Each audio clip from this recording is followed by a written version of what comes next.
और हम सभी के नेता आदरणीय श्री आदेश गुप्ता जी,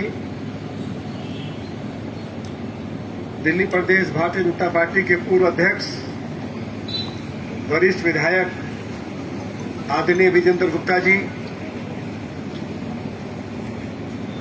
विधायक दल के उपनेता आदरणीय मोहन सिंह बिष्ट जी, भाजपा के वरिष्ठ विधायक आदरणीय पंडित ओम प्रकाश शर्मा जी,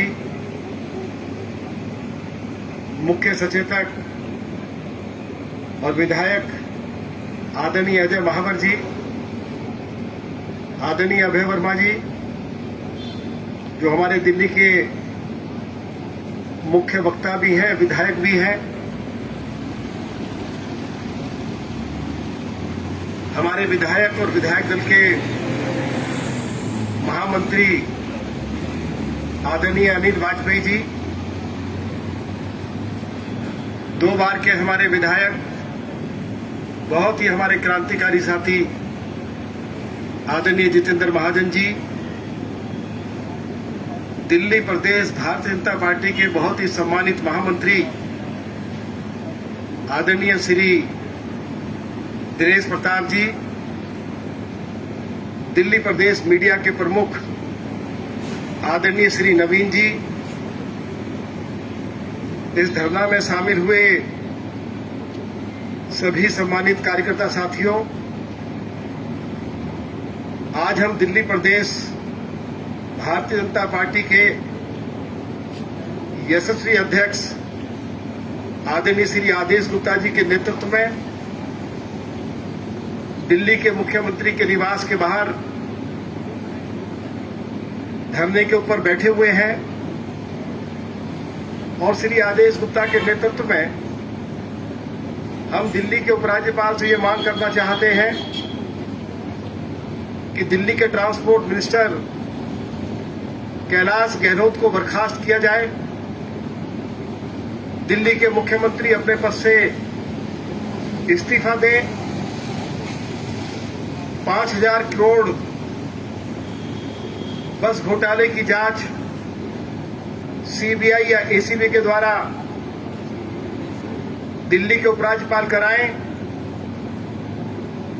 इन सभी मांगों को लेकर हम आज आदरणीय आदेश गुप्ता जी के नेतृत्व में धरना दे रहे हैं। दिल्ली विधानसभा का जब सत्र चल रहा था, जैसे मैंने कहा कि हमारे बहुत ही वरिष्ठ विधायक आदरणीय श्री विजेंद्र गुप्ता ने इस घोटाले को दिल्ली विधानसभा में उठाया था, क्योंकि आम आदमी पार्टी के पास विधानसभा के अंदर 62 विधायक हैं। उन्होंने श्री विजेंद्र गुप्ता और भाजपा के सभी विधायकों की आवाज को दबाने की कोशिश की, लेकिन भाजपा विधायक दल ने यह फैसला कर लिया था कि विजेंद्र गुप्ता जी जिस घोटाले को उठाना चाहते हैं, चाहे जो हो जाए, उनकी आवाज को भाजपा विधायक दल दिल्ली विधानसभा में दबने नहीं देगा। जब उनको बोलने की अनुमति मिली और बहुत ही बेहतरीन तरीके से उन्होंने अपना पक्ष रखा, दिल्ली के मुख्यमंत्री के पास जवाब नहीं था। ट्रांसपोर्ट मिनिस्टर की जो भाषा थी वह संतोषजनक नहीं थी और हम सभी विधायकों ने फैसला किया कि श्री विजेंद्र गुप्ता ने जो आरोप लगाए हैं उनका ट्रांसपोर्ट मिनिस्टर ठीक से जवाब नहीं दे पा रहे हैं, हम हाउस से वॉकआउट करते हैं। और उसके बाद विधायक दल की बैठक हुई, उस बैठक में फैसला किया गया कि दिल्ली के उपराज्यपाल से मिलकर इस घोटाले की जांच सीबीआई या एंटी करप्शन ब्यूरो के द्वारा की जाए। इस संबंध में सभी विधायक दिल्ली के उपराज्यपाल को मिले, उनको ज्ञापन दिया गया और उसके बाद दिल्ली प्रदेश के सम्मानित अध्यक्ष आदरणीय श्री आदेश गुप्ता के नेतृत्व में पार्टी के पदाधिकारी और साथ में रामवीर सिंह विधुड़ी दिल्ली के उपराज्यपाल को मिले उनसे चर्चा की गई और प्रदेश अध्यक्ष जी ने और मैंने उनको लिखित में शिकायत सौंपी। उसके बाद हम सभी विधायक एंटी करप्शन ब्यूरो के मुखिया और दिल्ली पुलिस में स्पेशल कमिश्नर पुलिस है, उनके ऑफिस में जाकर मिले, उनको ज्ञापन दिया और श्री विजेंद्र गुप्ता जी ने, श्री ओम प्रकाश शर्मा जी ने इस मामले को बहुत ही बेहतरीन तरीके से उसको एक्सप्लेन किया और एंटी करप्शन ब्यूरो के मुखिया हमारे आरोपों से सहमत थे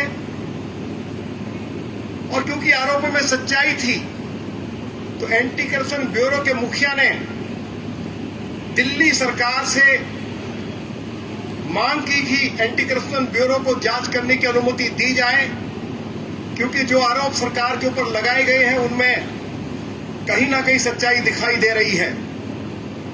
एंटी करप्शन ब्यूरो को अभी तक जांच करने की अनुमति नहीं दी गई है। आदरणीय अध्यक्ष जी, आज मैं स्पष्ट तौर पे कहना चाहता हूं कि दिल्ली के उपराज्यपाल हो चाहे दिल्ली के मुख्यमंत्री हो, वो दिल्ली प्रदेश के अध्यक्ष आदेश गुप्ता जी को और सभी विधायकों को अंडर एस्टिमेट करने की कोशिश न करें। इसकी जांच सीबीआई भी करेगी, इसकी जांच एसीबी भी करेगी। और जो हमारी मांग है कि दिल्ली के ट्रांसपोर्ट मिनिस्टर कैलाश गहलोत को बर्खास्त किया जाए और दिल्ली के मुख्यमंत्री,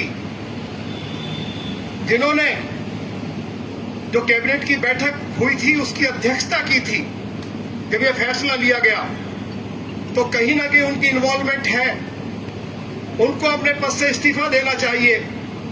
आज हम श्री आदेश गुप्ता के नेतृत्व में दिल्ली के उपराज्यपाल से दिल्ली के मुख्यमंत्री का त्यागपत्र चाहते हैं और दिल्ली के ट्रांसपोर्ट मिनिस्टर को बर्खास्त किया जाए और तुरंत इसकी जांच एसीबी से कराई जाए। इस मांग को लेकर आज हम लोग दिल्ली के मुख्यमंत्री के निवास के बाहर आए हैं। श्री आदेश गुप्ता जी की ओर से हम सभी को निर्देश दिया गया है कि तुरंत दिल्ली के उपराज्यपाल से समय लिया जाए। सभी विधायक और पार्टी के पदाधिकारी दिल्ली के उपराज्यपाल को मिलेंगे। श्री आदेश गुप्ता जी का इस पूरे मामले में हम सभी विधायकों के साथ बड़ा भारी सहयोग रहा है। हम विधायक दल की ओर से आदरणीय आदेश गुप्ता जी के प्रति आभार व्यक्त करना चाहते हैं। आदरणीय आदेश जी, आपके अध्यक्ष बनने के बाद अनेकों लड़ाई अरविंद केजरीवाल की सरकार के खिलाफ दिल्ली की सड़कों पर भारतीय जनता पार्टी के कार्यकर्ताओं ने जिस मजबूती के साथ लड़ी है, ऐसा दूसरा उदाहरण हमें दिखाई नहीं देता है। दिल्ली के लोगों के लिए इससे ज्यादा शर्म की बात क्या हो सकती है, जिसकी चर्चा श्री विजेंद्र गुप्ता जी ने करी है, हमारे अजय महावत जी ने की, पंडित ओम प्रकाश शर्मा जी ने की, सभी हमारे विधायकों ने की, कि जब अरविंद केजरीवाल दिल्ली का मुख्यमंत्री बना तो दिल्ली के पास 7,000 डीटीसी की बसें थी। आज दिल्ली के पास या डीटीसी के पास 3500 डीटीसी की बसें हैं और इनकी उम्र भी सितंबर 2021 में समाप्त हो जाएगी।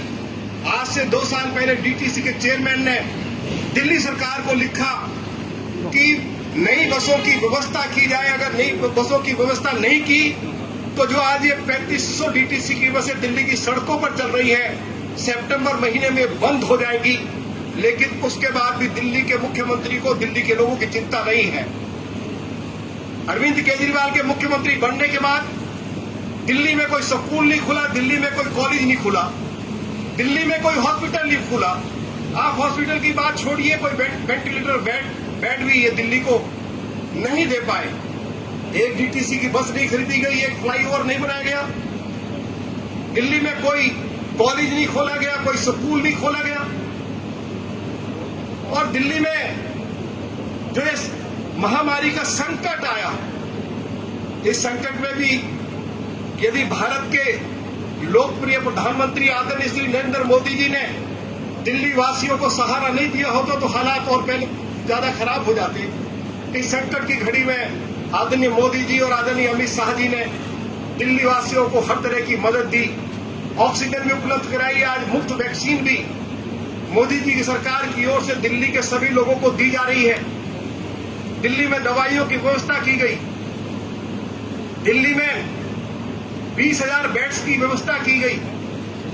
वेंटिलेटर बेड्स की बढ़ोतरी की गई, ऑक्सीमीटर, ऑक्सीजन सिलेंडर, क्या कुछ नहीं दिया अरविंद केजरीवाल की सरकार को या दिल्ली के लोगों को आदरणीय नरेंद्र मोदी जी ने।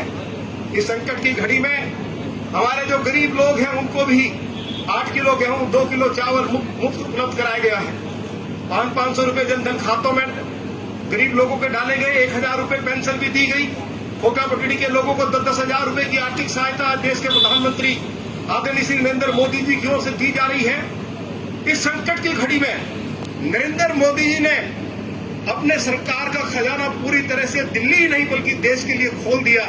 लेकिन दूसरी तरफ ये अरविंद केजरीवाल है कि दिल्ली के अंदर बस खरीद में 5,000 करोड़ रुपए का घोटाला कर रहा है। इसके खिलाफ कार्रवाई हो, इसका त्यागपत्र हो, इसके ट्रांसपोर्ट मिनिस्टर को बर्खास्त किया जाए। केवल बर्खास्त ही नहीं किया जाए, इन लोगों के खिलाफ मुकदमा दर्ज करके इनको तिहाड़ जेल के अंदर बंद किया जाए। ये हम सब लोग आज दिल्ली के उपराज्यपाल से मांग करने के लिए आए हैं। मैं इन्हीं शब्दों के साथ एक बार फिर पार्टी के सभी सम्मानित कार्यकर्ताओं को, सभी सम्मानित विधायकों को बहुत बहुत विधानसभा में विपक्ष का नेता होने के नाते बहुत बधाई देना चाहता हूं। विशेष तौर पर पार्टी के वरिष्ठ नेता आदरणीय श्री विजेंद्र गुप्ता जी को, जिन्होंने इस घोटाले को पकड़ा और जिस मजबूती के साथ उन्होंने विधानसभा के अंदर उठाया और उसके बाद दिल्ली के उपराज्यपाल हो या हमारी एसीबी के हमारे मुखिया हो, उनको वो पूरी तरह से कन्विंस करने में कामयाब रहे। ये पूरा विधायक दल श्री विजेंद्र गुप्ता को बहुत बधाई देता है और उनको विश्वास दिलाना चाहता है कि जब तक जो भी आपकी इच्छा यही रही है कि कैलाश गहलोत को जब तक बर्खास्त नहीं कर दिया जाता है और जो दोषी है उनके खिलाफ मुकदमा दर्ज करके उनको जेल नहीं भेज दिया जाता है, ये संघर्ष विजेंद्र गुप्ता जी रुकेगा नहीं। ये संघर्ष श्री आदेश गुप्ता के नेतृत्व में आगे भी जारी रहेगा। मैं ये श्री विजेंद्र गुप्ता जी को भरोसा देना चाहता हूं। आप हमारी पार्टी के वरिष्ठ नेता हैं, हमें आपकी कार्यशैली और आप जिस तरह से इस मुद्दे को लेकर आगे बढ़े हैं, सभी विधायकों को नाज है, पूरी प्रदेश के सभी कार्यकर्ताओं को के मन में आपके लिए बहुत सम्मान है। आप कभी अपने मन में यह भाव न लाएं कि इतना बड़ा मुद्दा आप लाए हैं, उसमें कहीं ना कहीं कोई देरी हो रही है, कोई कोताही बढ़ती जा रही है। किसी स्तर पर, दिल्ली सरकार के स्तर पर, मुख्यमंत्री के स्तर पर कोताही हो सकती है, उसमें जांच में अड़ंगा लगाया जा सकता है। लेकिन अंत में विजेंद्र गुप्ता जी, जो आवाज आपने विधानसभा में उठाई थी, आपकी जीत होगी, परिवहन मंत्री बर्खास्त होगा और दोषी लोग जेल जाएंगे। यही मैं कहना चाहता हूं। मैं एक बार फिर सभी विधायकों की ओर से अपने दिल्ली के बहुत ही यशस्वी अध्यक्ष आदरणीय श्री आदेश गुप्ता जी, जिनके नेतृत्व में पार्टी का एक एक कार्यकर्ता दिल्ली वासियों के लिए अपना सब कुछ कुर्बान और न्यौछावर करने के लिए तैयार रहता है, वो आज हमारे बीच में हमारा मार्गदर्शन करने के लिए आए हैं, हमारा नेतृत्व करने के लिए आए हैं। हम उनको बहुत बहुत बधाई देते हैं। बहुत बहुत धन्यवाद। जय हिंद, जय भारत।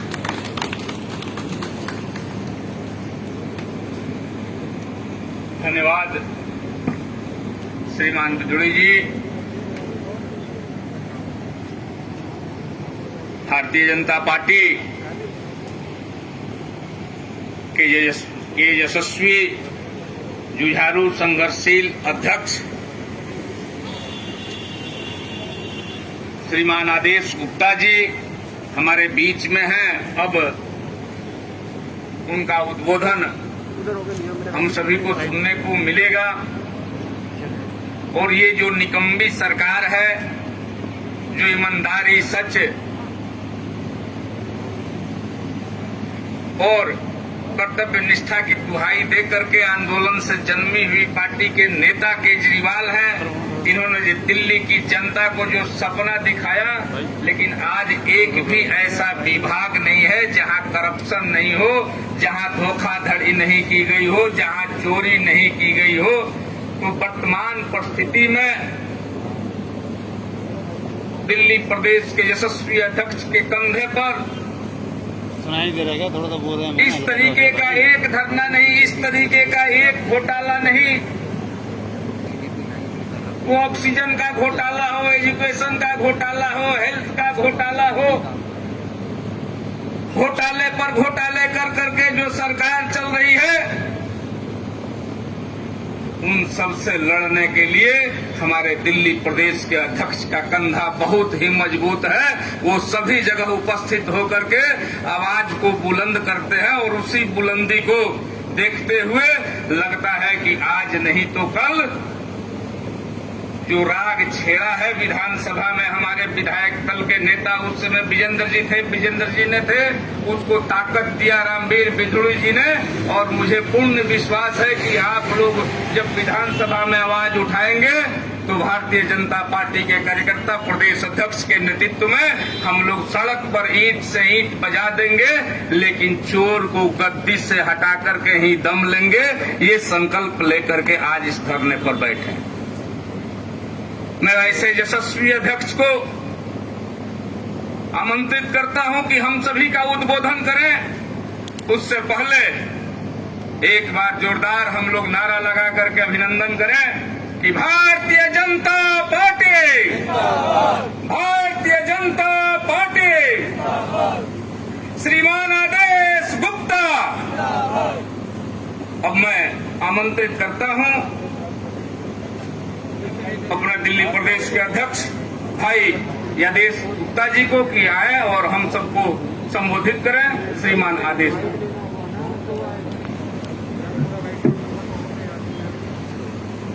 बहुत बहुत धन्यवाद दिनेश जी।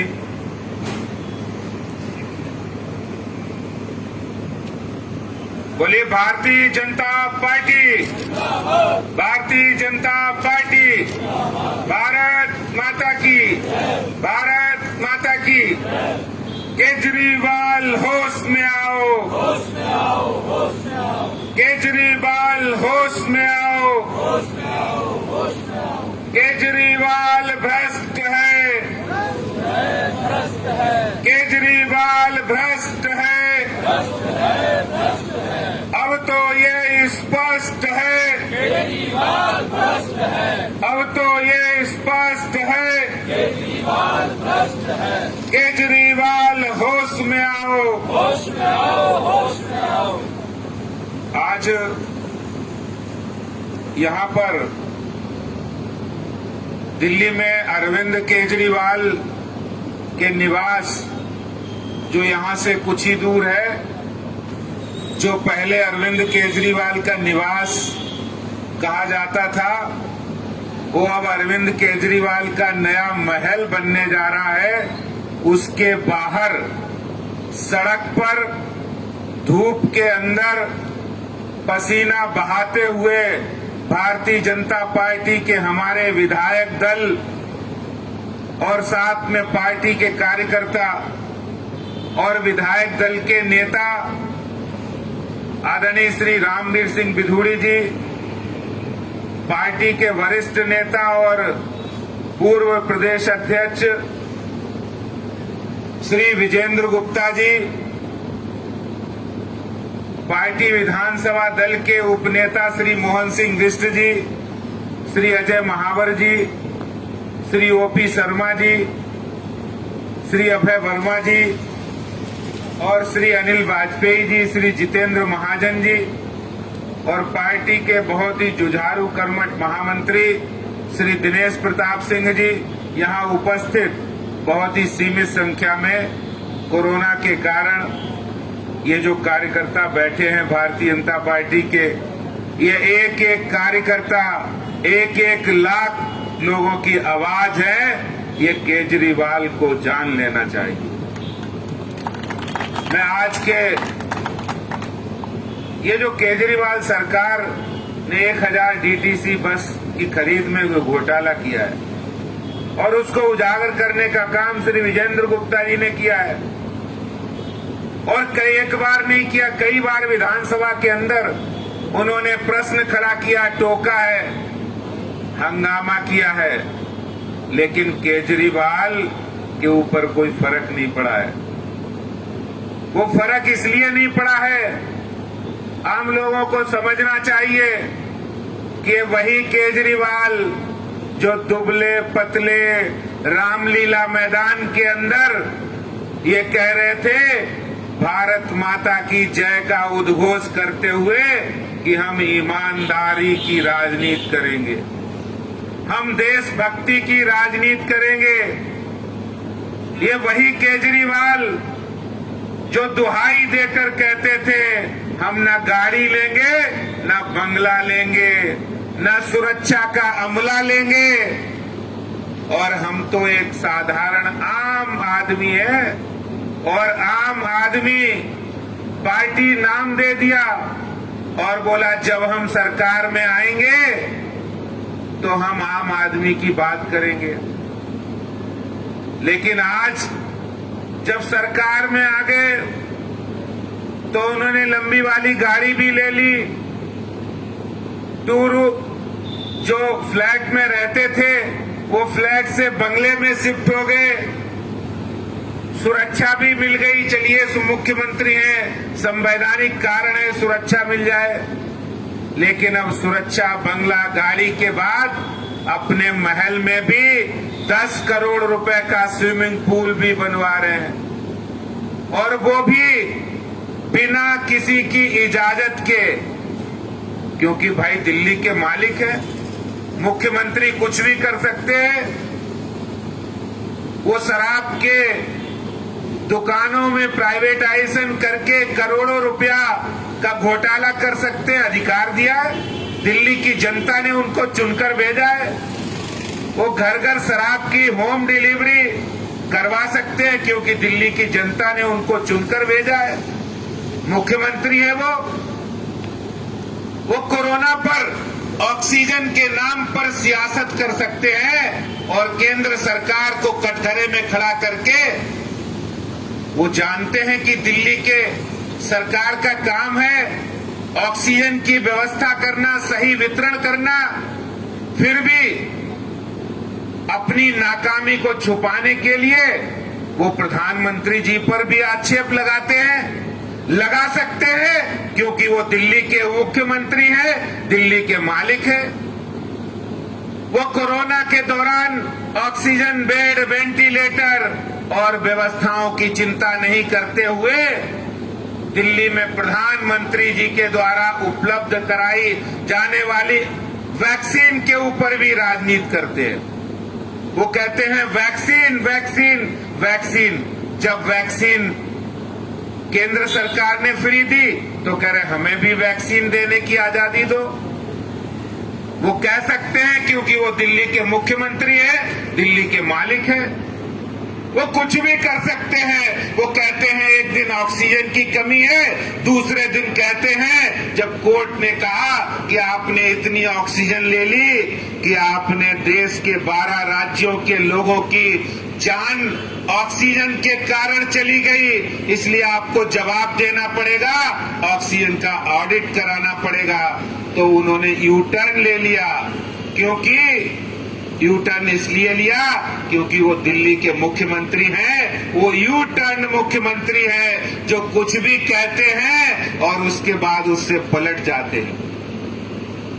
वो दिल्ली के अंदर 1000 करोड़ रुपए के विज्ञापन अपनी तस्वीर लगाकर वो विज्ञापन करते हैं, कहते हैं मोदी जी की वैक्सीन जो मोदी जी ने दी है, जिसमें हजारों करोड़ रुपया केंद्र सरकार का व्यय हुआ है, और वो दिल्ली में लगाते हैं, कहते हैं क्या आपने वैक्सीन लगवाई? अरे केजरीवाल जी, आपको शर्म नहीं आती है कि जिस प्रधानमंत्री जी ने देश के अंदर 9 महीने के अंदर वैक्सीन पूरे देश के अंदर सबको फ्री लगवा दी, उसको आप बड़ी बेशर्मी से पूछ रहे हो वैक्सीन लगवाई क्या? अरे आपके होर्डिंग में होना चाहिए। हम प्रधानमंत्री मोदी जी का धन्यवाद करते हैं कि उन्होंने दिल्ली और देश को वैक्सीन दे दी, आप भी वैक्सीन लगवाइए। ये आप कहते तो समझ में आता कि आप दिल्ली के वास्तविक मुख्यमंत्री हैं। आप तो दिल्ली के मालिक हैं, और दिल्ली ही नहीं, अब तो आप पंजाब और पता नहीं कहां कहां जा रहे हैं अपने झूठ का षड्यंत्र लेकर। झूठ की पहले पूरी गाड़ियां जाती हैं और वहां पर आम आदमी पार्टी के लोग झूठ फैला रहे हैं कि पंजाब में 300 यूनिट बिजली फ्री कर देंगे। अरे केजरीवाल जी, मैं आपसे पूछना चाहता हूं, अगर दिल्ली में आपने 200 यूनिट का फ्री किया है तो आज दिल्ली में 80% लोगों का बिजली का बिल 4 गुना क्यों बढ़ गया है? क्यों आप चोर दरवाजे से फिक्स चार्ज ले रहे हो? क्यों आप चोर दरवाजे से हिडन एजेंडा चला रहे हो और बिजली के बढ़े हुए दाम ले रहे हो? दिल्ली के मुख्यमंत्री, आपको शर्म आनी चाहिए। आप ईमानदारी की राजनीति कर रहे हो और डीटीसी बस के घोटाले में पहली नाकामी कि दिल्ली का परिवहन विभाग आपने ध्वस्त कर दिया। दिल्ली में आज सार्वजनिक परिवहन की व्यवस्था ध्वस्त हो गई। आज हम अटल बिहारी वाजपेयी जी को सत सत नमन करते हैं, नरेंद्र मोदी जी को धन्यवाद देते हैं कि दिल्ली के अंदर मेट्रो चला दी थी तो दिल्ली के आज नागरिक उस मेट्रो का लाभ उठाकर वो चल सकते हैं। अगर वो तुम्हारे भरोसे रहते तो दिल्ली में आपने जो परिवहन व्यवस्था का कचूमर निकाला है, हजारों करोड़ रुपए आपने डीटीसी को अनुदान में दिए हैं और डीटीसी को बर्बाद किया है, दिवाला निकाला है। क्यों? क्योंकि आपकी नीयत साफ नहीं है। आप बस खरीदते हो, उस बस की वारंटी 3 साल की और आप फिर एक टेंडर कर देते हो जो 10 साल की वारंटी वाला, उससे भी 4 गुना ज्यादा कीमत का, और फिर उसमें आप घोटाला करते हो। और तो और आप जो बोर्ड की मिनट्स है मीटिंग के, उस मिनट्स को छुपाने का काम करते हो, यानी आप भ्रष्टाचार भी करते हो, उसको छुपाने की कोशिश भी करते हो। और जब विधानसभा के अंदर हमारे विधायक और विधानसभा दल वहां जब ऑब्जेक्शन करता है तो आप अगले दिन बड़ी बेशर्मी से उन मिनट्स को अपने एजेंडे में सामने ला देते हो। टेंडर कर दिया, एक बार नहीं 2-2 बार कर दिया, 1000 बसों की खरीद का किया और उसमें 250 बसें आपने अलग से बिना टेंडर के ले ली। यानी भारत के इतिहास के अंदर देश के सबसे ज्यादा ईमानदारी की बात करने वाले, ढकोसला करने वाले मुख्यमंत्री, जिन्होंने बहुत बड़ा भ्रष्टाचार जिनके नाक के नीचे हुआ है, जो उस भ्रष्टाचार का नेतृत्व कर रहे हैं। और मैं आपको बताऊं, ये सब पैसा कहां जा रहा है? ये जो पैसा कमाने की ये उनको एक राजनीतिक महत्वाकांक्षा बढ़ गई है। वो पंजाब जाए, उत्तराखंड जाए, गोवा जाए, छत्तीसगढ़, उत्तर प्रदेश, अरे आप जाइए, लोकतांत्रिक और ईमानदारी की बात करते हुए आप काम करते तो शायद आज ये नौबत नहीं आती।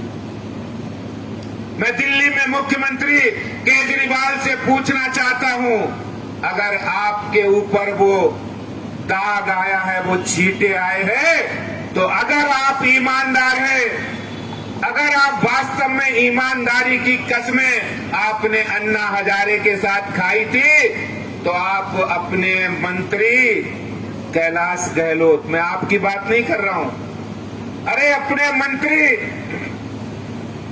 जिन्होंने उस फाइल पर हस्ताक्षर किए जिसको आपने कहा था कि आप जाइए और हजारों करोड़ रुपया कमाकर हमें दीजिए, वो कैलाश गहलोत, वो भ्रष्टाचारी मंत्री जो आपकी नाक के नीचे बैठा है, उसको आप बर्खास्त क्यों नहीं करते? मैं आपको चुनौती देता हूं, अगर आप ईमानदार हैं, अगर आप ईमानदारी की कस्में खाते हैं, अगर आप वास्तव में दिल्ली के अंदर जो भ्रष्टाचार समाप्त करने की बात कहते थे, तो आप आज के बाद 24 घंटे के अंदर कैलाश गहलोत जो परिवहन मंत्री है, जिन्होंने इस भ्रष्टाचार की नींव रखी है और उस भ्रष्टाचार की नींव के ऊपर आपने उसको समर्थन दिया है, उसको बर्खास्त करिए,